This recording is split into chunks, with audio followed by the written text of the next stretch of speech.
All right, today we're diving into a really powerful idea, what we're calling the architecture of obsession.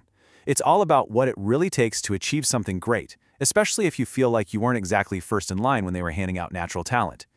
I mean, have you ever felt that way? That you just weren't born with the gift for something you really wanted to be good at? It's a super frustrating feeling, and honestly, that's where this whole conversation really kicks off. So, the way this is all broken down, it's like you come to a fork in the road on your way to excellence. On one path, you've got the talented. You know, the ones who seem to have it easy at the start, just relying on some innate gift. But then there's the other path, the obsessed. And that one, well, that's the hard road. It doesn't rely on a gift, it relies on a choice. Okay, so let's talk about that first path for a second. Let's unpack what's called the illusion of talent and really dig into why getting a head start doesn't mean you're actually going to win the race. And look, there's just no denying it, right? Talent is incredibly seductive. It gives you that initial push, that running start where everything just clicks. It makes the beginning feel so easy, which is exactly why we tend to glorify it so much. But, and this is a huge but, here's the pivot. That initial spark, that raw talent, it sustains no one. When the going gets tough, when things get hard, and they always do, talent by itself is just not going to be enough to carry you across the finish line. So, if talent isn't the whole story, then what is? Well, this brings us right to the main event, the architecture of obsession. It's this idea that you can consciously build your own greatness, literally from the ground up, brick by brick.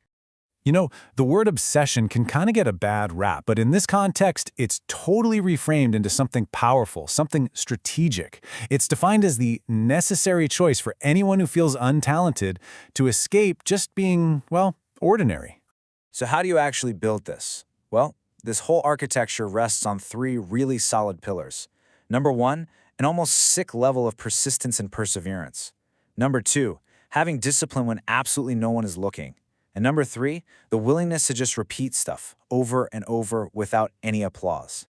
Let's start with that first one, because the wording is so specific. Almost sick persistence and perseverance. We're not just talking about trying hard here. This is about a relentless, almost irrational drive that kicks in long after that initial motivation is gone. And that second pillar, it's all about the quiet work, the stuff you do when there's no audience, no one to impress. This is about pure internal drive. It's when the only person holding you accountable is you. And this last pillar, man, this might be the most powerful one. It's the ability and willingness to repeat the obvious and minute details 1,000 times without applause. This is it. This is the unglamorous, boring truth of what it takes to be a master. It's all that repetitive work, done in total silence, that really separates the good from the truly great. So as you can imagine, building your entire life on those three pillars takes a ridiculous amount of effort. It's not free. There's a payment required. And that leads us to what we're calling the price of greatness, this final, completely unavoidable choice you have to make. And the choice is pretty stark, especially if you feel like you're starting without that natural talent. It's a fork in the road. Either you develop an obsession with all the sacrifice that comes with it, or you accept being ordinary. And that really just leaves us with one final question for you to think about. As you look at your own goals, your own ambitions, is obsession a price you're actually willing to pay to get there?